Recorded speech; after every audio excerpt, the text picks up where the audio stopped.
सहस्रपादाक्षिशिरो भावे सहस्रनाम्नि पुरुषाय शाश्वते सहस्रकोटियुगधारिणे नमः।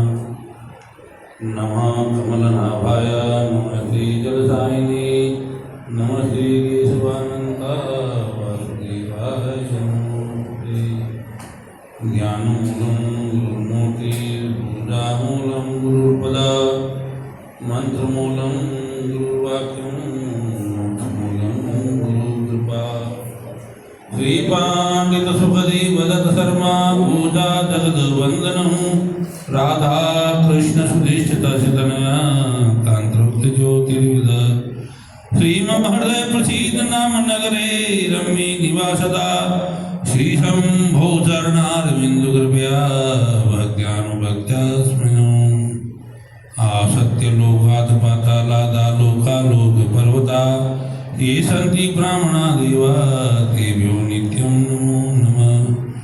चतुर्वेश दाभ्यां पंचवीरेव च भूयिते च पुनर्दाभ्यां तस्मै यज्ञात्मने नमः। चतुर्षष्टि पंच षड्विष्णु द्वादश देवतां गौहौ शान्ति पठे नित्यं महापातकनाशनं। गणनाथ सरस्वती रवि शुक्र बृहस्पति पंचैतान् स्वरे नित्यं वेदवाणी प्रवर्तते वेदवाणी प्रवर्तते। जब वेद व्यास जी विक्षिप्त हो गए थे, दुखी हो गए थे, तब नारद उनके पास आए थे। नारद जी ने उनका मुख देखा कि आज हे वेद व्यास जी, आप इतना मलिन मुख क्यों बैठे हो? आपका मुखारबिंदु एकदम बड़ा मलिन हुआ है, बड़े दुखी लग रहे हो। तो उसने कहा, वेद व्यास जी ने कहा, भाई मैंने इतने इतने वेद, चारों वेद लिख दिए, पुराण लिख दिए। तो उन्होंने कहा, नारद जी ने, कि आपने अभी तक सबके लिए लिखा है, शांता सुखाय अपने सुख के लिए नहीं लिखा। जिसमें भक्ति हो, सत्य हो, ऐसी कोई कथा नहीं लिखी आपने। तो फिर वेद व्यास जी ने श्रीमद् भागवत महापुराण की रचना की। सारे पुराणों में श्री खाली भागवत मतलब पुराण ही पुराण है, श्रीमद् नहीं है। श्रीमद् किसमें लगा हुआ है? श्रीमद् एक तो श्रीमद् भागवत महापुराण में या श्रीमद् भगवत गीता में। ये दोनों ही भगवान की वाणी है। ये भगवान का वांग्मय स्वरूप है, शब्द रूपी स्वरूप है भगवान का। तो श्रीमद् भागवत उन्होंने लिखी, तब उनको सुख हुआ और वो आनंदित हुए। तो हमेशा के कहने का तात्पर्य ऐसी वाणी बोलिए कि मन का आपा न खोए और न को शीतल गए आप शीतल हो। तो फिर वेद व्यास जी ने ये जब भागवत लिखा, तब आप भी सुखी हुए और दूसरे भी सुखी होते। और भगवान के इस नाम से भगवान की, क्योंकि ये भगवान की गाई हुई श्रीमद् भगवत गीता है और श्रीमद् भागवत है। इस पुराण में भगवान ने अपने खुद के मुख से वचन दिए, वाणी दी है, अपनी ज्ञान दिए है। उद्धव को ज्ञान, ये उद्धव गीता है। तो ये जो उद्धव गीता है, ये भगवान की वाणी है एकदम। जहाँ भगवान श्री की वाणी है, वहाँ श्रीमद् लगता है। इसलिए ये भगवान का वांग्मय स्वरूप है। और इसको सुनने से, इसको गाने से, उसको सुनाने से बड़ा आनंद आता है, आत्म कल्याण होता है। यह लोक भी सुधरता है और परलोक भी सुधरता है, जन्म जन्मांतर सुधर जाता है।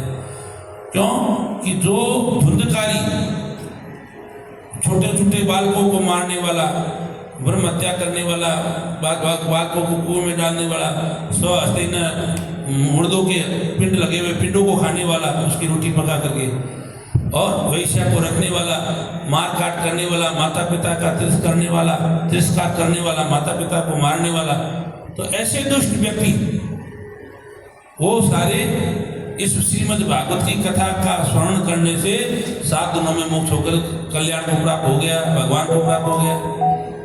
ऐसी एक कथा है ये श्रीमद् भागवत की, जो ऐसे पापात्मा को भी उद्धार कर देती है।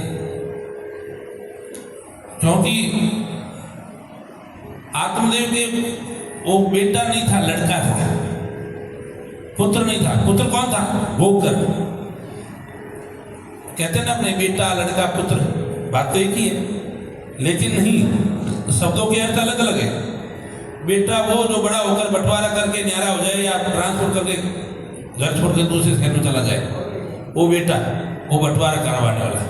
और लड़का 4 कदम आगे, जो माता पिता का तिरस्कार करने वाला, माता पिता को मारने वाला, कोर्ट कचहरी दिखाने वाला, लड़ने वाला और झगड़ने वाला, वो है लड़का। और पुत्र वो जो जीवन पर्यंत माता पिता की आज्ञा का पालन करने वाला, माता पिता को हमेशा उनकी आज्ञा का पालन करने वाला, असत हमेशा श्रवण कुमार की तरह रहने वाला, और मरणोपरांत 12 मास पर्यंत मारने के बाद में 12 महीने तक जो पूर्ण नरक और नरकों से तारने वाला, पूर्ण नरक त्रम ने तारने वाला, जो नरकों से तारता है उसको पुत्र कहते हैं। तो ऐसे पुत्र तो वो गोकर्ण जी थे, जो पिता का भी कल्याण किया, पिता को भी ज्ञान दिया कि आप जाओ भगवान के 10वें स्कंद का, श्रीमद् भागवत के 10वें स्कंद का पाठ करो, तुम्हारा आत्मकल्याण होगा। ये आत्मदेव जी पिताश्री, तो वो भी गए अपना कल्याण करने के, जो पिता का भी कल्याण करे, माता के भी कल्याण करे और अपने भाई का भी कल्याण करे, जो ऐसे पापी का भी। तो ऐसे सत्पुत्र को हम नमन करते हैं और ऐसे सत्पुत्र का हम आदर करते हैं। संसार में हमें गोकर्ण की तरह बनना चाहिए, ना कि धुंधकारी की तरह। ठीक है ना? यही अपने 2 शब्दों को सुना करके मैं मंगल करता हूँ। तो इसलिए हमें सद्पुत्र बन करके ही जीना चाहिए। जीवन में सद्पुत्र ही कल्याण करने वाला होता है। जिसके पुत्र ना हो उसको भी अपना दत्तक पुत्र लेकर के, क्योंकि ये न केन प्रकार ना, गरुड़ पुराण भी कहता है, भागवत भी कहता है, अन्य ग्रंथ भी कहते हैं कि किसी न किसी प्रकार से दान, धर्म, पुण्य, औषधि से किसी प्रकार से भी रोगी को दया, दवा, दुआ की चाहिए, वो लेकर के भी किसी भी माध्यम से पुत्र की प्राप्ति होनी चाहिए। उसके बाद उपरांत भी ना हो तो हम दत्तक पुत्र लेते हैं, गोद में लेते हैं पुत्र को, तो वो हमारा पुत्र जो बन करके हमारा कल्याण करता है। क्योंकि किस्मत में पुत्र लिखा नहीं है, तो वो गोद वाला पुत्र आकर उसका कल्याण करता है। अब बेचारे उसके तो पुत्र लिखा नहीं था आत्मदेव की, तो वो साली का पुत्र आ गया। देखो स्त्रियों का कितना बड़ा चरित्र है। बेचारे आत्मदेव को पता ही नहीं चला कि मेरी साली का पुत्र है धुंधकारी। और वो जो फलदार ऋषि का दिया हुआ वो गाय ने खाया, तो उससे वो पुत्र पैदा हुआ। केवल कान गाय के, बाकी शरीर गाय मनुष्य का था। तो वो गोकर्ण भगवान का प्रसाद था, जो गाय से पैदा हुए गोकर्ण हो गया। यदि वो प्रसाद ऋषि का, यदि वो धुंधली खा लेती तो उसका कल्याण हो जाता, लेकिन उसने तो नहीं खाया, कल्याण नहीं है ना, उसके लिखा नहीं है बेचारी का कल्याण, ना तो उसका धुंधली के और ना ही आत्मदेव के, क्योंकि पुत्र लिखा हुआ नहीं है। लेकिन वो गोकर्ण जो पैदा हुआ ना, वो उनका कल्याण किया। तो ये प्रकार से पुत्र होकर के, वो पुत्र होने से ही आदमी पितृ ऋण से मुक्त होता है, अपने पितरों को ऋण से मुक्त होता है। इसलिए ये प्रकार ने कोई न किसी भी प्रकार से एक पुत्र को पैदा करना चाहिए।